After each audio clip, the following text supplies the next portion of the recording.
Full time trading করার স্বপ্ন অনেকেরই থাকে, কিন্তু বেশিরভাগ মানুষ একটা বড় ভুল করে বসে। তারা সময়ের আগেই ফুল টাইম হয়ে যায়। আজ আমি 5টি পয়েন্টে বলবো ঠিক কখন এই সিদ্ধান্ত নেওয়া উচিত এবং কখন নয়। ভিডিওটি শেষ পর্যন্ত দেখলে হয়তো তুমি সেই 90%-এর দলে থাকবে না। ভিডিওটি ভালো লাগলে একটি লাইক করে দেবে। আর তুমি যদি এই জার্নিতে আমার সাথে থাকতে চাও তাহলে চ্যানেলটিকে সাবস্ক্রাইব এবং টেলিগ্রাম গ্রুপে জয়েন হয়ে যাবে, লিঙ্ক ডেসক্রিপশনে আছে। চলো এখন শুরু করি। ফার্স্ট পয়েন্ট হচ্ছে কনসিস্টেন্ট প্রফিট। দেখো, কমপক্ষে 6 থেকে 12 মাস তুমি যদি কনসিস্টেন্সি প্রফিটেবল থাকো তাহলেই কিন্তু ফুল টাইম ট্রেডিংয়ের কথা কিন্তু ভাবতে পারো। কারণ বেশিরভাগ মানুষের কি হয়, 1 মাস প্রফিটেবল হয়ে যাওয়ার পর তারা মনে করে যে আমি কনসিস্টেন্সি প্রফিটেবল করতে পারবো বা আমি ফুল টাইম ট্রেডিং আসতে পারবো, কিন্তু এটা সব থেকে বড় ভুল। কারণ 1 মাস বা 2 মাস তুমি যদি কনসিস্টেন্সি প্রফিটও করো তো সেটা কোনোদিনই নির্ধারণ হবে না যে লং টাইমে তুমি প্রফিটেবল হতে পারবে। হতে পারে তোমার 1-2 মাস ট্রেডিংয়ে ভালো গেল, তুমি প্রফিটেবল থাকলে, কিন্তু তার পরের মাসগুলো খুব খারাপ কাটলো, সেক্ষেত্রে তুমি আবারও কিন্তু লসে চলে আসবে। তার জন্য এখানে লং টাইমে তোমাকে ভাবতে হবে।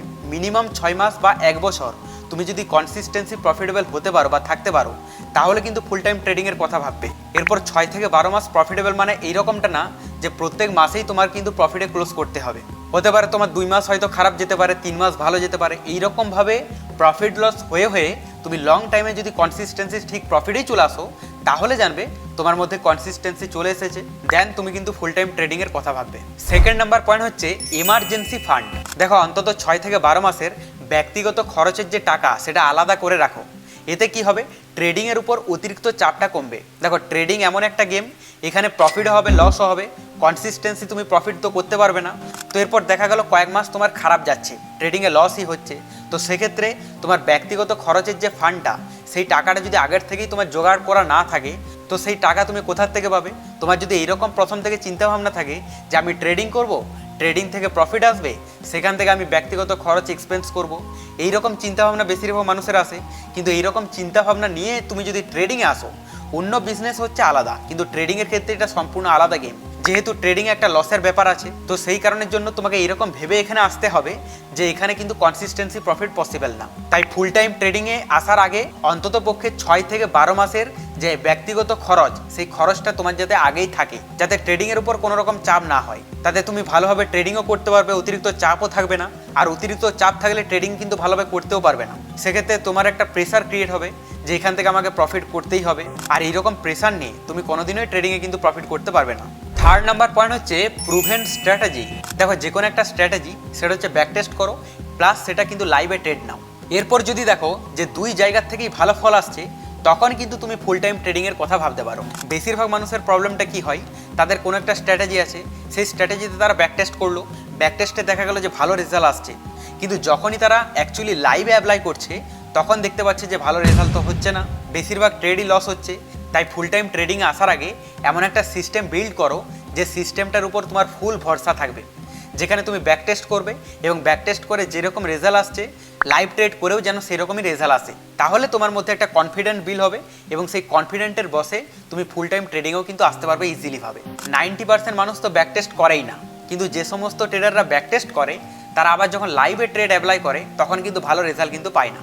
তো এই কারণের জন্য দুদিক থেকেই যেমন ভালো ফল আসে, তারপর কিন্তু তুমি ফুল টাইমে আসতে পারো। ফোর্থ নাম্বার পয়েন্ট হচ্ছে রিস্ক কন্ট্রোল। দেখো, প্রতিটা ট্রেডে একটা নির্দিষ্ট রিস্ক নাও।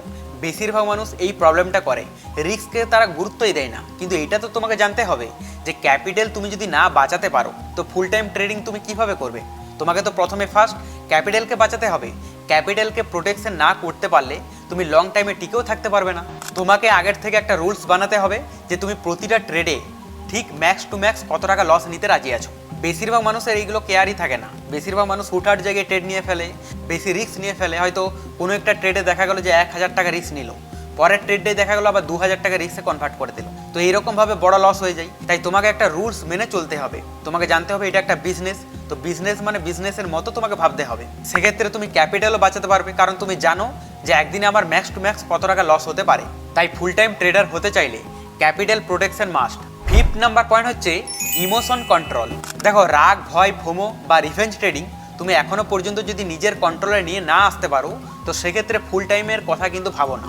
কেন বলছি, কারণ ইমোশন কন্ট্রোল এতটা একটা বড় রকম ভূমিকা পালন করে ট্রেডিংয়ে যে এই কন্ট্রোলটা যদি তোমার মধ্যে না আসে তাহলে কিন্তু তুমি ফুল টাইম ট্রেডিং কোনোদিনই করতে পারবে না, বা ফুল টাইম ট্রেডিংয়ে এলে কোনোদিনই প্রফিটেবল হতে পারবে না লং টাইমে। কারণ যারা অ্যাকচুয়ালি ফুল টাইম ট্রেডার তাদের মধ্যে না আছে ফিয়ার, না আছে গ্রিড, এগুলো পুরোপুরি ত্যাগ করতে হবে তোমাকে, পুরোপুরি রোবোটিক মাইন্ডে তোমাকে চলতে হবে। আর তুমি যদি অলরেডি ইমোশন কন্ট্রোল করতে পেরেছো তাহলে কিন্তু ফুল টাইমের কথা ভাবতে পারো। তো আজকের এই 5টি পয়েন্টের মধ্যে তুমি কোন পয়েন্টটি এখনও পর্যন্ত ঠিকঠাকভাবে ফলো করতে পারছো না অবশ্যই কমেন্টে জানাবে। আর পরবর্তীতে এরকমই হেল্পফুল আপডেট পাওয়ার জন্য আমাদের চ্যানেলটিকে সাবস্ক্রাইব এবং টেলিগ্রাম গ্রুপে জয়েন হয়ে যাবে, লিঙ্ক ডেসক্রিপশনে আছে।